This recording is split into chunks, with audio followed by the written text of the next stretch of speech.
क्या आप जानते हैं कि पृथ्वी पर इतना सोना क्यों, कब और कहां से आया? इतिहास में एक ऐसी भी सभ्यता हुई है जिसके पास पानी से भी ज्यादा सोना था। और दुनिया का सबसे ज्यादा सोना वास्तव में किसके पास है? क्या हम कृत्रिम रूप से सोना बना सकते हैं या नहीं? इन सब सवालों के बारे में अगर आप जानना चाहते हैं तो बने रहें हिंदी हेल्प फॉर यू के साथ, क्योंकि मैं आपको इस चैनल पर ज्ञान की वीडियो अपलोड करता रहता हूं। आप इस चैनल को जरूर सब्सक्राइब करें, क्योंकि ज्ञान ही सब कुछ है। आज के इस वीडियो में मैं आपको सोने के बारे में सब कुछ बताने वाला हूं। सन 81 ईसा पूर्व प्राचीन मिस्र के मजदूरों को प्राकृतिक रूप से मिलने वाले सोने को साफ करके भट्ठी में पिघलाकर उसे ठंडा करने का जो काम मिला था, उसे आज 5000 साल हो चुके हैं। इन 5 मिलेनियम के दौरान मानव जाति ने कुल मिलाकर करीब 1,25,000 टन सोने को पृथ्वी से खोद निकाला है। इतने सालों में सोने के ऊपर लिखे गए साहित्य की बात करें तो इन किताबों का वजन इस सोने के 1.25 लाख टन वजन को भी पार कर देगा।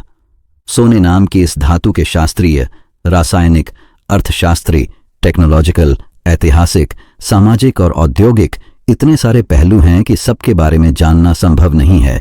लेकिन इस वीडियो में हम कुछ महत्वपूर्ण पहलुओं के बारे में बात करेंगे, जिसे जानने के बाद आप सोने का इतिहास, वर्तमान, भविष्य, भूगोल, रासायनिक, टेक्नोलॉजिकल और सामाजिक सभी पहलुओं को समझ जाएंगे। सबसे पहले बात करते हैं सोने के भूवैज्ञानिक पहलू की, यानी कि भूविज्ञान की। जैसे मैंने पहले बताया, करीब 5000 साल पहले एक बड़े पैमाने पर मिस्र के कुशल कारीगरों को पृथ्वी की खदानों में से सोना मिला और इसके बाद यह सोना मानव सभ्यता तक पहुंचा। पृथ्वी से बड़ी मात्रा में सोना प्राप्त करने वाली यह घटना हैरत अंगेज थी। यह एक सुखद अकस्मात था, मानो कोई जैकपॉट हाथ लग गया हो, क्योंकि पृथ्वी से इतनी मात्रा में सोना मिलना कोई सामान्य बात नहीं थी। वास्तव में सोना पृथ्वी का नहीं है, पृथ्वी पर सोना कहीं और से आया है, क्योंकि पृथ्वी की भूविज्ञान सोने के अनुरूप नहीं है। तो अब सवाल उठता है कि आखिर पृथ्वी पर सोना आया कहां से? आज हम पृथ्वी पर जितना भी सोना देखते हैं वह हमेशा से पृथ्वी पर नहीं था। ब्रह्मांड में कहीं पर भी सोना वास्तव में सुपरनोवा न्यूक्लियोसिंथेसिस से बनता है, मतलब कि शुद्ध सोना किसी मरे हुए तारे का मलबा होता है। पृथ्वी पर जो सोना पाया जाता है वह हमें अरबों साल पहले उल्का वर्षा के कारण मिला है। माना जाता है कि पृथ्वी पर जितना भी सोना है वह मरे हुए तारों से आया है। वहां से पृथ्वी पर जमा होने वाला यह सोना पृथ्वी के भूगर्भ में चला गया, क्योंकि यह भट्ठी समान पृथ्वी आज से करीब 4 अरब साल पहले धीरे धीरे ठंडी होने लगी थी। उसके साथ पृथ्वी पर जो भी तत्व थे वे भी ठंडी होकर पृथ्वी की बाहरी परत के आसपास जमा हो गए।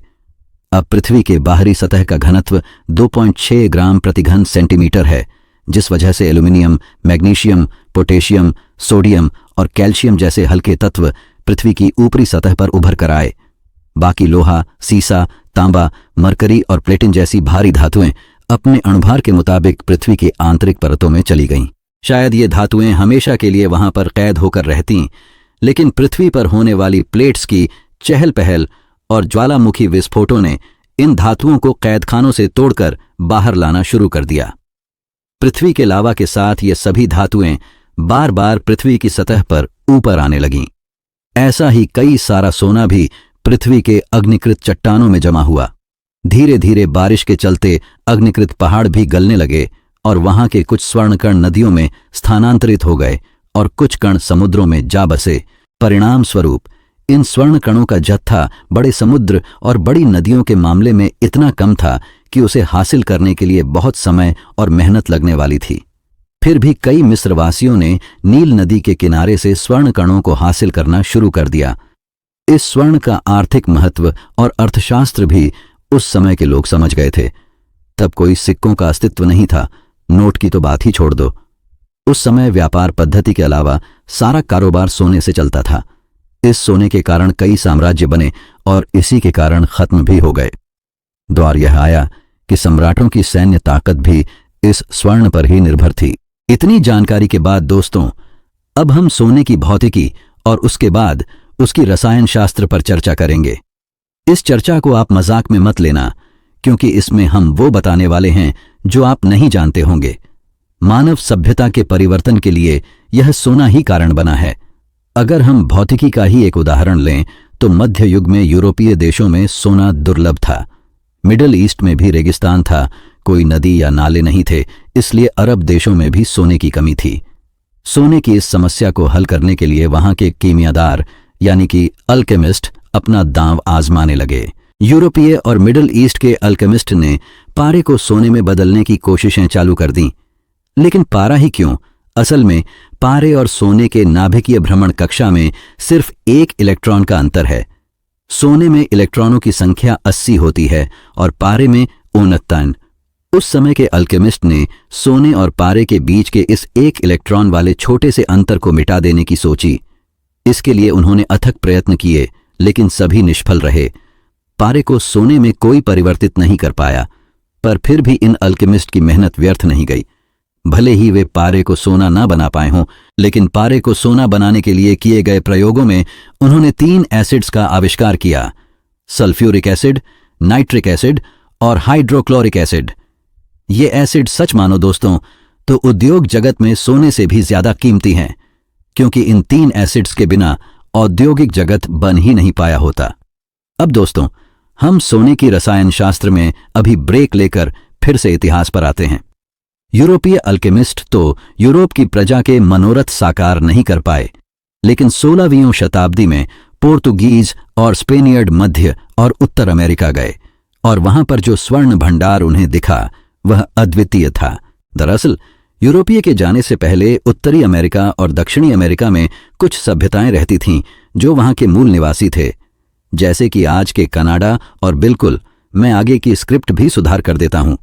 यहां जारी है, जैसे कि आज के कनाडा और यूनाइटेड स्टेट्स में जो लाल चमड़ी के लोग रहते हैं, हालांकि उन्हें यूरोपियन ने खत्म कर दिया है, लेकिन जो कुछ भी आज बचे हैं उन्हें रेड इंडियंस कहा जाता है। और ऐसे ही एक प्रजाति दक्षिण अमेरिकी महाद्वीप में रहती थी जिसका नाम था इक्का सभ्यता। अब दोस्तों, ये इक्का सभ्यता जो हजारों सालों से विकसित हुई थी, उस जगह पर सिर्फ सोना ही सोना मिलता था।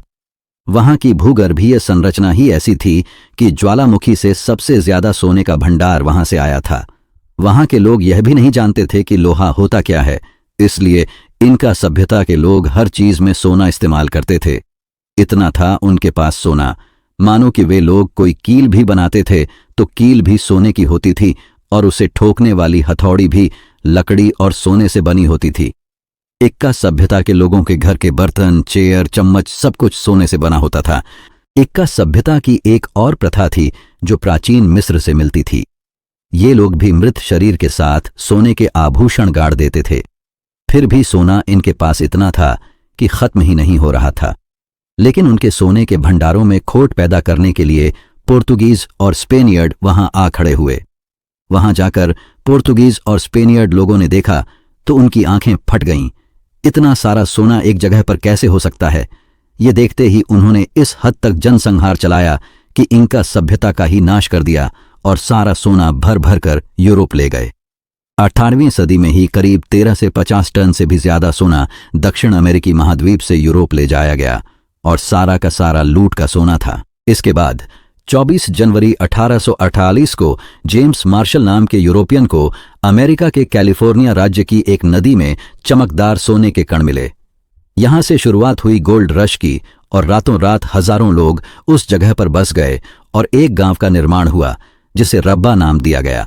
बाद में यह सैन फ्रांसिस्को के नाम से जाना गया। इसके बाद इस पीली और चमकदार धातु का भंडार अमेरिका में भी बढ़ने लगा। तत्पश्चात साइबेरिया में भी सोना मिला और रूस भी स्वर्ण समृद्ध हो गया। उसके बाद दक्षिण अफ्रीका में सोने की एक नहीं 5-5 खदानें मिलीं और अफ्रीका भी स्वर्ण समृद्ध हो गया। लेकिन अफ्रीका की बदनसीबी यह रही कि वहां के लोग खुद का सोना खुद ही इस्तेमाल नहीं कर सके, क्योंकि ब्रिटेन ने कॉमनवेल्थ के नाम पर वहां लूट मचा रखी थी। इस तरह कुछ देश सोने के कुबेर बन गए और समृद्ध हो गए। अब दोस्तों, सोने की कीमतों की बात करें तो वह हमेशा 24 कैरेट में ही तय होती है। सबसे शुद्ध सोना 24 कैरेट का होता है। अगर सोना 8 या 9 कैरेट का हो तो उसे सोना ही नहीं माना जाएगा, क्योंकि उसमें बहुत ज्यादा मात्रा में अन्य धातुएं मौजूद होंगी। सोने की वस्तु को सोना मानने के लिए वह 10 कैरेट या उससे ज्यादा की होनी चाहिए। अमेरिका की बात करें तो वहां पर आमतौर पर 14 कैरेट की ज्वेलरी बनती है। यूरोप में यह चलन 18 कैरेट का है, मिडिल ईस्ट में 21 कैरेट का, जबकि भारत में 22 कैरेट के गहने बनाए जाते हैं। पर हमारे देश में बिहार और उड़ीसा के लोग आमतौर पर 24 कैरेट के गहने पहनने का आग्रह रखते हैं। 24 कैरेट के गहने नर्म होते हैं और लंबे समय तक पहनने से मुड़ भी जाते हैं। अब सवाल उठता है कि सबसे ज्यादा सोना किस देश के पास है? तो दोस्तों, सबसे ज्यादा सोना किस देश के पास है, इस सवाल के जवाब में आमतौर पर हमें जवाब मिलता है कि अमेरिका के पास। मतलब यह आधिकारिक सोना है और इसमें से सबसे ज्यादा अमेरिका की सरकार के कब्जे में है। तो विश्व में आधिकारिक रूप से सरकारी तौर पर सबसे ज्यादा सोने वाला देश अमेरिका है, जिसके पास 8,134 टन सोना है। जबकि माना जाता है कि इंडिया के पास करीब 800 टन सोना है, जिसमें से 760 टन सोना आरबीआई के पास है। यह सब आधिकारिक आंकड़े हैं। लेकिन क्या आपको पता है दोस्तों कि भारतीय लोगों के पास कितना सोना होगा? सरकारी तिजोरी नहीं, लेकिन आम जनता के प्रिजर्व भंडार की बात करें तो दुनिया में कोई भी देश हमारे आगे नहीं टिक पाएगा। हमारे तो मंदिर भी स्वर्ण जड़ित हैं और मंदिरों के भूगर्भ में भी अथक सोना पड़ा है। हालांकि सोने की खदानों के मामले में हम पहले से कंगाल हैं, ना ही हमारी नदियों में सोने के कोई कण पाए जाते हैं। तो आखिर इतना सोना भारत में आया कहां से? तो दोस्तों, भारत के व्यापारी सदियों से हमारे मसाले, कपड़े और कलाकृतियों को विदेशों में जाकर बेचा करते थे। उस वक्त यह सब जीवन की आवश्यक चीजें आज के पेट्रोल से भी ज्यादा जरूरी हुआ करती थीं, और इसी व्यापार के बदले भारत में सदियों से सोना और चांदी आता रहा है, और ऐसे हम सोने के संरक्षक बन गए। हमारी आम जनता के पास बहुत सोना है। दुनिया भर के अर्थशास्त्रियों के एक आंकड़े के मुताबिक भारत के पास आज करीब 10,000 टन से ज्यादा सोना है। अब अगर आपके पास समय है तो 10,000 टन मल्टीप्लाई बाय 1,000 ग्राम करें और आपको जो आंकड़ा मिले उसे आज के सोने की कीमत से फिर मल्टीप्लाई करें। बस उतने पैसों का सोना आज हमारे पास है। दोस्तों, अगर आपको वह खतरनाक आंकड़ा मिल जाए तो मुझे कमेंट करके जरूर बताएं, ताकि और लोग भी जानें कि इंडिया के पास कितने का सोना है। तो दोस्तों, आज के लिए इतना ही। अगर हिंदी हेल्प फॉर यू का ये वीडियो आपको अच्छा लगा हो तो इसे शेयर करें, लाइक करें, सब्सक्राइब करें और बने रहें चैनल के साथ। अपना बहुत सारा ध्यान रखें।